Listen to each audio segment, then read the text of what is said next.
Hello students, welcome to this video, and in this video we are going to discuss about the course of the revolt of 1857. So in the previous video we discussed about the various reasons of the revolt of 1857 और इसमें हम discuss करेंगे course of the revolt, मतलब revolt कैसे कैसे आगे बढ़ा। लेकिन इसके पहले कि हम लोग इसके बारे में डिस्कस करें, कोर्स ऑफ रिवोल्ट के बारे में, ये बड़ा जरूरी है कि हम लोग मंगल पांडे जो एक सोल्जर थे 34th नेटिव बंगाल इन्फेंट्री में, उनके बारे में थोड़ा जान लें, क्योंकि he was the first man और first soldier who revolted against the British.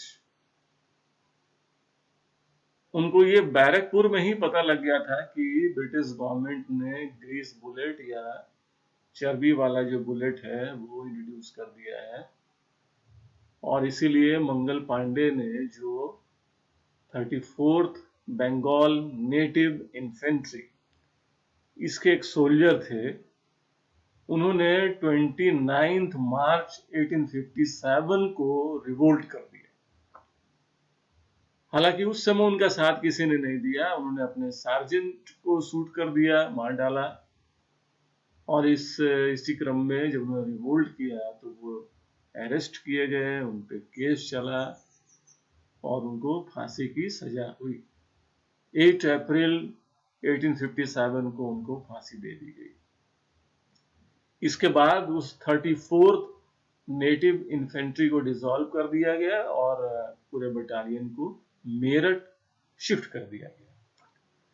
अब हम आते हैं कोर्स ऑफ द रिवोल्ट पे। 1857 का जो रिवोल्ट स्टार्ट हुआ उसके बारे में हम लोग अब डिस्कस करने जा रहे हैं। मेरठ में अप्रैल से ही एक्टिविटी सोल्जर की शुरू हो गई थी, क्योंकि वो जान गए थे कि ब्रिटिश गवर्नमेंट ने ग्रीस बुलेट इंट्रोड्यूस कर दिया है, और इसके चलते वहां के 85 सोल्जर्स ने इनकार कर दिया कि वो इस चर्बी वाले कारतूस को यूज नहीं करेंगे, वो इनफील्ड गन जो इंट्रोड्यूस हुआ था उसको वो यूज नहीं करेंगे। इसके चलते उनको 10 साल की सजा भी हो गई थी।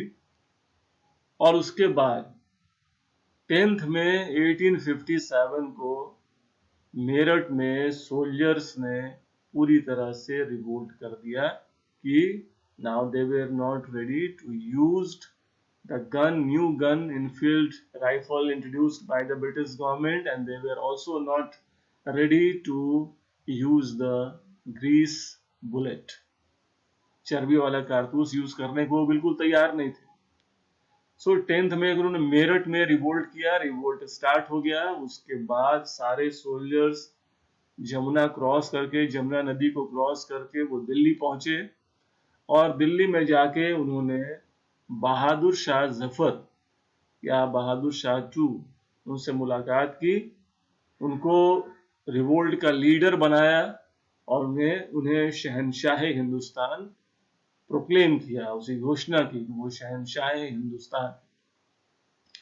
तो इस तरह से रिवोल्ट की शुरुआत हो गई, और दिल्ली के बाद ये रिवोल्ट बहुत सारे जगहों में फैला, पूरे देश में फैला, खासकर सेंट्रल इंडिया में, और उसके बाद मिडिल इंडिया में, मिडिल पार्ट में ये ज्यादा फैला ये रिवोल्ट।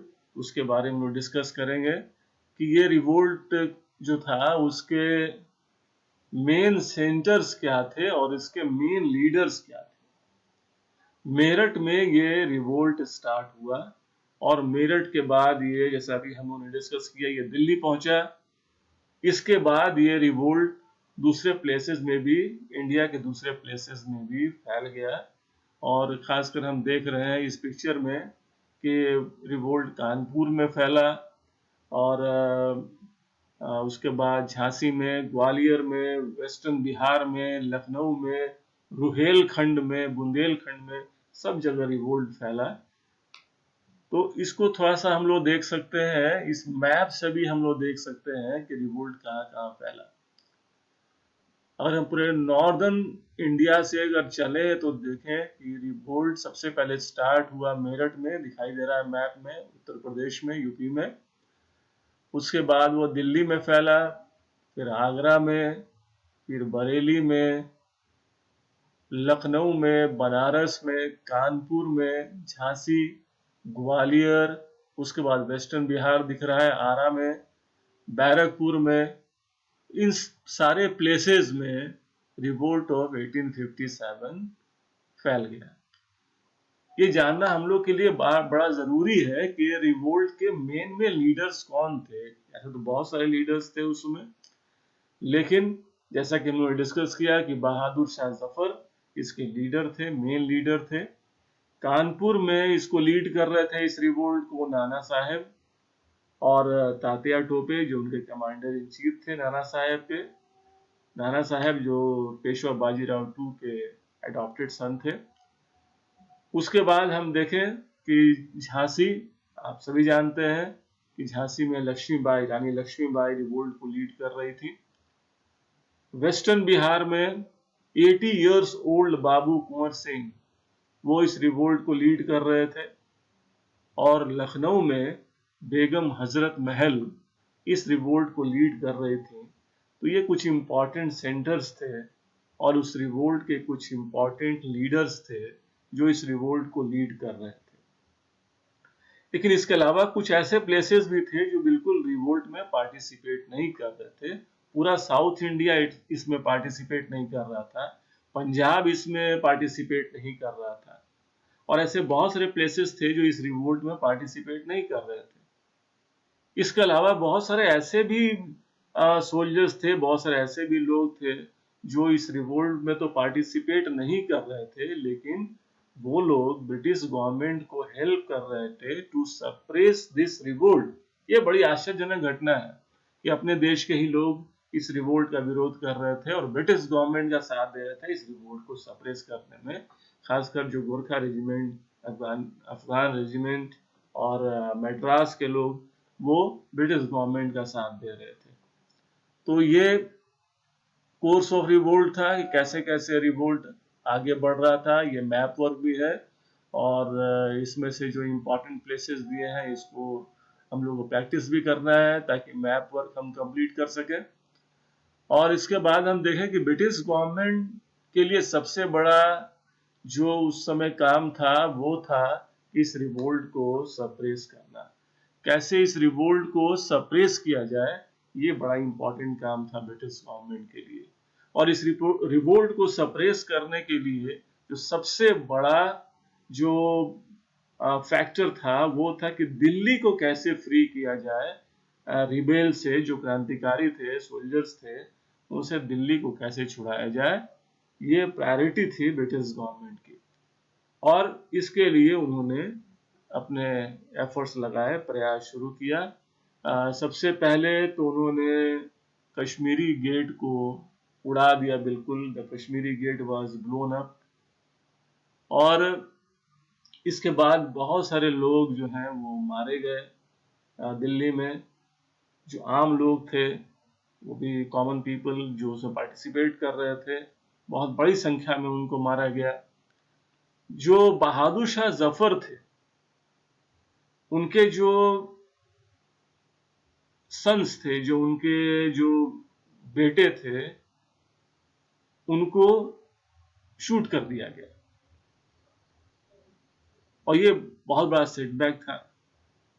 उसके बाद बहादुर शाह जफर पे केस चला, ट्रीजन का, मतलब देश के खिलाफ काम करने का केस उन पे चला। उनको दोषी पाया गया और उनको रंगून भेज दिया गया। रंगून आज म्यांमार में है, उस समय म्यांमार का नाम बर्मा था। तो उनको दूसरे देश में भेज दिया गया। He was exile to Rangoon. और ऐसा करके ब्रिटिशर्स ने पूरे दिल्ली को अपने कब्जे में ले लिया। जब दिल्ली पे उनका कंट्रोल हो गया पूरी तरह से, और जिस तरह से उन्होंने बहादुर शाह जफर को पनिशमेंट दी, उनके बेटों को जिस तरह से पनिशमेंट थी, जिस तरह से उन्होंने एवरेज सेक्शन ऑफ सोसाइटीज के लोगों को, हम कहें कॉमन लोग, कॉमन पीपल को जैसे उन्होंने मारा, इसको देख के क्रांतिकारी लोग जो है वो बहुत डर भी गए। उनके लिए बड़ा ये जो था वो मायूसी भरा दिन था। तो इस तरह से वो लोग, अंग्रेजों ने क्या किया कि उन्होंने दिल्ली पे अपना अधिकार कर लिया और इस तरह से उन्होंने रिवोल्ट को सप्रेस कर दिया। तो इस तरह से सप्रेशन ऑफ द रिवोल्ट भी खत्म हुआ। तो इस वीडियो में हम लोगों ने यही डिस्कस किया about the role of Mangal Pandey. देन हम लोगों ने कोर्स ऑफ रिवोल्ट की बात की और सप्रेशन ऑफ द रिवोल्ट की बात की। साथ साथ हम लोगों ने मैप वर्क के लिए भी इसमें स्पेस रखा है ताकि तुम देख सको और अच्छे ढंग से मैप वर्क कर सको। तो इस वीडियो में इतना ही। अगले वीडियो में हम लोग फिर डिस्कस करेंगे दूसरे टॉपिक पे। तब तक के लिए bye. Thank you very much.